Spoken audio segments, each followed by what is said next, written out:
बंधूंनो, ही आमची लावण बघा 86-032चं बियाणं आहे.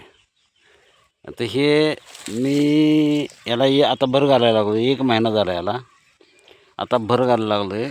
आपण बघू शकता सायकल कोळप्याने दोन्ही साईडने मी सायकल कोळपा घालतो आहे. तर हे कशासाठी घालायचा, तर ह्याची दोन्ही बाजूनी त्याला भर पडते आणि त्यामुळं जोम लागतो आहे. शिवाय खत म्हणा किंवा काय वाहून जात नाही आणि तण पण दोन्ही बाजूचं निघतं आहे. असे 2-3 फायदे या भरीमुळं होतात.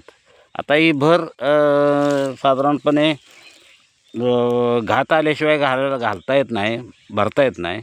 पण मी अशी प्रयत्न करायला लागलो आहे, बघतो आहे कसं काय होतं आहे ते. तर बऱ्यापैकी होतं आहे, थोडंसं चिखलतं आहे पण भर पडते आहे. अशी जर प्रत्येक पाण्याला खत टाकून जर आपण भर घातली तर ऊसाला चांगला जोम येतो. आता हे 6-7 पानावर ऊस आहे माझा, साधारणपणे 1 महिना होऊन गेलेला आहे. पण जर ह्या पहिल्या पाण्याला मी जर ह्याच्या अगोदरच्या पाण्याला जर भर घातली असती तर हे आता 8-9-10 पानावर सुद्धा गेला असता.